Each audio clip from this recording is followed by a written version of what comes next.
Okay Venkatakrishna గారు, thank you. Sir, thank you. ఇక మనం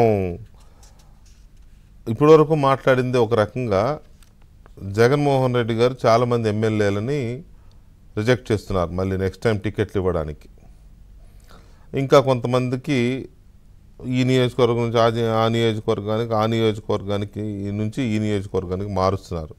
కొద్దిమందిని మాత్రమే, ఎక్కువ మందిని మీకు ఈసారి టికెట్ లేదు, తర్వాత చూద్దాం, ఈసారి వేరే వాళ్ళకి ఇస్తున్నామని చెప్పి పంపించేస్తున్నారు. అది కూడా ఆయన చెప్పడంలా, రీజనల్ కోఆర్డినేటర్లు ఉన్నారు కదా, వాళ్ళతో చెప్పిస్తున్నారు. ఇది చాలామంది నొచ్చుకుంటున్నారు ఇలా చెప్పించడాన్ని. ఇప్పుడు మంచో చెడో టికెట్ ఇవ్వడము ఇవ్వకపోవడం పక్కన పెడితే, పిలిచి ఈ 4 ఏళ్ళు ఈ 5 ఏళ్ళు కనీసం పలకరించలేదా, మాట్లాడలేదా, ఇవన్నీ వేరే విషయం. కానీ కనీసం పిలిచి కూర్చోబెట్టి సిచ్యువేషన్ ఇది అని చెప్పి ఇట్లా అనుకుంటున్నామని చెప్పి కనీసం మా అభిప్రాయాలు కూడా వినేంత ఇది లేకుండా ఎవరికో థర్డ్ పర్సన్కి చెప్పి మమ్మల్ని బయట నుంచే పంపించేసే పరిస్థితి ఏంటి అనేది మేజర్గా చాలామంది సఫర్ అవుతున్నారు, బాధపడుతున్నారు. అయితే ఇందులో మెజారిటీ ఇవాళ సీట్లు అటు ఇటు మార్చే వాళ్ళలో మెజారిటీ ఎమ్మెల్యేలు కానీ, లేక మీకు ఈసారి సీట్ లేదు అని చెప్పి మార్చేసేవాళ్ళు కానీ చెప్పేస్తున్నారు మార్చేస్తున్నామని. ఇలాంటి వాళ్ళు ఎక్కువ మంది దళితులే ఉన్నారు, దళిత ఎమ్మెల్యేలు, గిరిజన ఎమ్మెల్యేలు.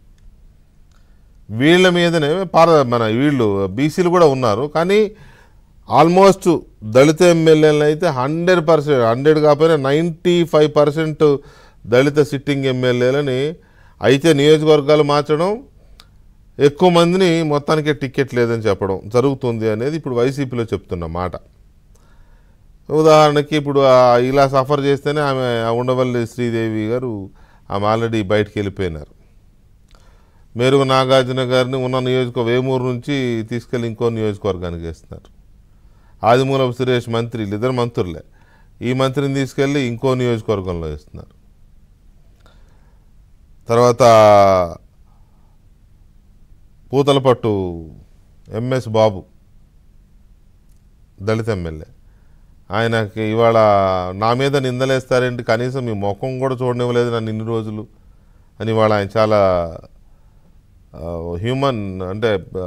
చాలా హ్యూమిలియేట్ చేశారు నన్ను అనే విధంగా కొంత ఆవేదనతో కూడిన ప్రెస్ మీట్ పెట్టి జగన్మోహన్ రెడ్డి గారిని కాస్త గట్టిగానే విమర్శించాడు.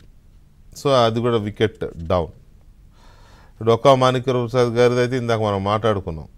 నన్ను అడగకుండానే తాడికొండ ఇన్ఛార్జ్ చేశారు, నాకు చెప్పకుండానే నన్ను తీసి పడేశారు, ఎందుకు ఇంత మానవత్వం లేకుండా బిహేవ్ చేస్తున్నారని.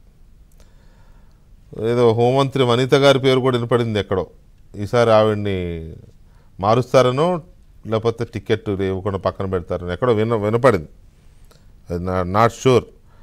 మేకతోటి సుచరిత గారికి మంత్రి పదవి పీకేశారు 2 ఏళ్ల క్రితం, ఇప్పుడేమో నియోజకవర్గం మార్చి తీసుకొచ్చి తాడికొండలో పెట్టారు. తాడికొండ బగ్గుమంటుంది తాడికొండ, ఎందుకంటే అమరావతి ప్రాంతం రాజధాని నాశనం చేశాడు జగన్మోహన్ రెడ్డి అనే బలమైన ఒపీనియన్ ఉన్న దగ్గరికి తీసుకొచ్చి ఆమెను పెట్టడం అంటే ఏంటి, అర్థమవుతూనే ఉంటుంది.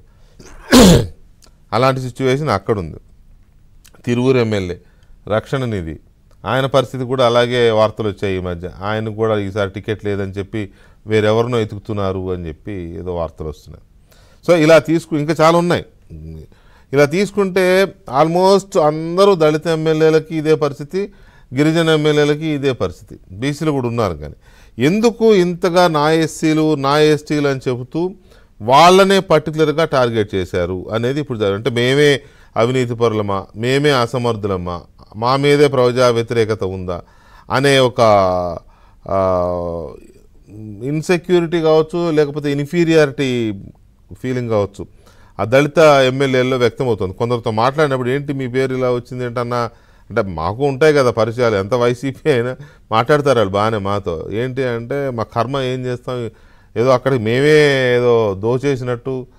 నిజానికి కొంతమందికి అయితే దోచేయడం అనే దానికి స్పెల్లింగ్ కూడా రాదు కొంతమందికి, అందరినీ అనను కానీ కొంతమందికి మేమే దోచేసినట్టు, మాకే పని చేతగానట్టు మమ్మల్ని టార్గెట్ చేశారు. మాకు పని ఇస్తే మేము చేయకపోతే, మాకు నిధులు ఇస్తే మేము పనులు చేయకపోతే మమ్మల్ని అనాలి. కానీ ₹1 నిధులు ఇచ్చింది లేదు, ఒక రోడ్డు వేసింది లేదు, ఇప్పుడు మమ్మల్ని టార్గెట్ చేసి మమ్మల్ని ఇంటికి పంపడం అనేది ఏ రకంగా మేము చూసుకుంటాం అనే తరహాలో వాళ్ళు మాట్లాడుతున్నారు. సో దీని మీద ఓవరాల్గా దళిత మేధావులు కానీ దళిత వర్గాలకు చెందిన ప్రజల ఫీలింగ్స్ ఎలా ఉన్నాయి అనేది, అలాగే ఈ పార్టీలో ఈ పరిణామాలు ఎందుకు వస్తున్నాయి, నేను దళితుల నుంచి పుట్టిన పార్టీ ఇది, దళితుల కోసం పుట్టిన పార్టీ ఇది, నేను మేనమావని దళితులకి అని చెప్పిన జగన్మోహన్ రెడ్డి గారు ఎందుకు వాళ్ళనే ఇది చేస్తున్నాడు అనేది ఒక చిన్న బ్రేక్ తర్వాత చర్చిద్దాం.